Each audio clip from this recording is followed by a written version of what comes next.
ناظرین، رات گئے اسلام آباد سے صنم جاوید خان کی بہن فلک جاوید خان کو اغوا کر لیا جاتا ہے۔ اس کے اوپر تفصیلی گفتگو شروع کرنے سے پہلے میں تاریخی جھلکوں سے ایک واقعہ آپ کو سنانا چاہوں گا۔ سابقہ وفاقی وزیر سیدہ عابدہ حسین اپنی کتاب دا پاور فیلئر میں لکھتی ہیں کہ جنرل ایوب خان صاحب کے دور میں نواب اکبر بگٹی کی بہن کو ڈیرہ بگٹی سے گرفتار کر لیا جاتا ہے اور وہ سیدھا لاہور میرے گھر تشریف لاتے ہیں۔ میرے والد کرنل عابد حسین جو کہ ریٹائرڈ ہیں برٹش آرمی سے، ان کے ساتھ ان کے اچھے تعلقات ہوتے ہیں۔ وہ آ کے اپنی بہن کی گرفتاری کا سارا واقعہ سناتے ہیں۔ میرے والد صاحب نواب صاحب کو بٹھا کر گورنر ہاؤس تشریف لے جاتے ہیں۔ گورنر ہاؤس جاتے ہی نواب آف کالا باغ باغیچے میں ان کے منتظر ہوتے ہیں باغیچے میں، اور ان کو بیٹھنے کا اشارہ کرتے ہیں، لیکن میرے والد صاحب بغیر ان کی بات سنے ان کو ڈائریکٹ کہتے ہیں کہ نواب اکبر خان بگٹی کی بہن کو گرفتار کر لیا گیا ہے، اگر کل کو وہ گورنر بنتے ہیں اور تمہاری بہن اغوا ہو جاتی ہے تو میرے پاس تم تشریف نہ لانا۔ یہ بات سنتے ہی نواب کالا باغ کھڑے ہو جاتے ہیں اور کہتے ہیں کہ چائے پئیں، ہم اس کے اوپر بیٹھ کے بات کرتے ہیں۔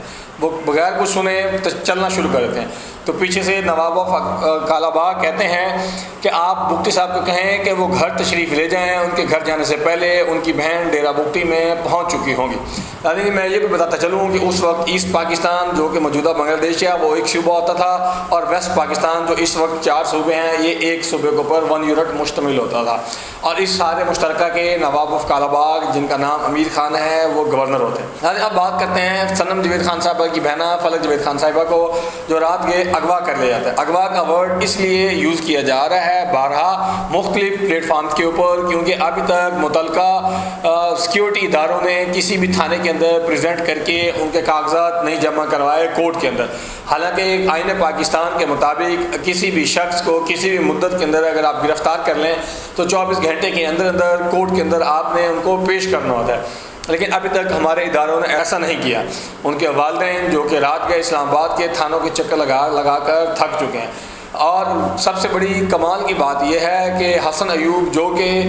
ایک جرنلسٹ ہیں اور حکومتی نمائندگی کرتے ہوئے نظر آتے ہیں، اکثر لوگوں کا احبام ہے کہ پتہ نہیں وہ جرنلسٹ ہیں یا موجودہ حکومت کے PR انہوں نے گرفتاری کے فوراً بعد فلک جاوید خان صاحبہ کی ایک تصویر سوشل میڈیا پر وائرل کی اور اس کے اوپر بہت سارے الفاظات لکھے، لیکن لوگوں کا یہ کہنا ہے کہ یہ کسی کی بے بسی کا مذاق اڑانا ہے، اور سوشل میڈیا پر اس وقت انتہا درجے کی تنقید کی جا رہی ہے۔ ان کے والد صاحب نے میاں علی شفاق صاحب جو کہ بیرسٹر ہیں، ان کی مدعیت کے اندر ایک پٹیشن دائر کی ہے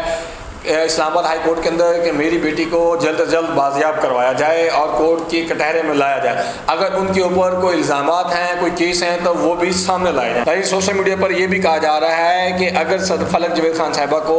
پریزنٹ نہیں کیا جاتا، جو کہ ابھی 18 گھنٹے سے زیادہ کا وقت گزر چکا ہے جب تک کہ میں یہ ویڈیو ریکارڈ کرا رہا ہوں، حسن ایوب جو کہ صحافی ہیں اور موجودہ حکومت کے نمائندے بھی سمجھے جاتے ہیں کیونکہ ہر وقت ان کی تعریفوں میں لگے ہوتے ہیں، ان کے اوپر اغوا کا پرچہ کیا جا سکے۔ اس کے اوپر اور بھی بہت ساری قیاس آرائیاں کی جا رہی ہیں۔ ناظرین، یہ قصہ سنانے کا مقصد یہ تھا کہ جاوید اقبال خان صاحب جو کہ صنم جاوید اور فلک جاوید خان صاحبہ کے والد محترم ہیں، ان کا کسی زمانے میں پیپلز پارٹی کے اندر بڑا اثر و رسوخ رہا ہے، اور انہوں نے اور ان کے خاندان نے حکومت پاکستان کے لیے اور ریاست پاکستان کے لیے بے بہا قربانیاں دی، جس میں صنم جاوید اور فلک جاوید خان کے پھپھا بھی پاکستان کے لیے جام شہادت نوش کر چکے ہیں۔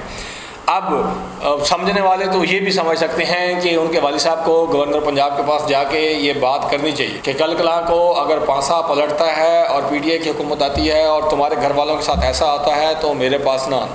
یہ اب آپ کے اپنے سوچنے کی بات ہے کہ ان کے والد صاحب پریزیڈنٹ ہاؤس جاتے ہیں، گورنر ہاؤس جاتے ہیں یا پرائم منسٹر آفس جاتے ہیں، یہ تو ان کی اپنی سوجھ بوجھ کی بات ہے، لیکن ہمارا کام تھا کہ آپ کو تاریخی قصہ سنانا اور موجودہ حالات کے اوپر بتانا ہے کہ تاریخ کے اندر کیا کیا ہو چکا ہے۔ اگر آپ کو کیا لگتا ہے کمنٹ باکس میں لازم مینشن کیجیے گا۔ مجھے اجازت دیجیے، بہت شکریہ، اللہ حافظ۔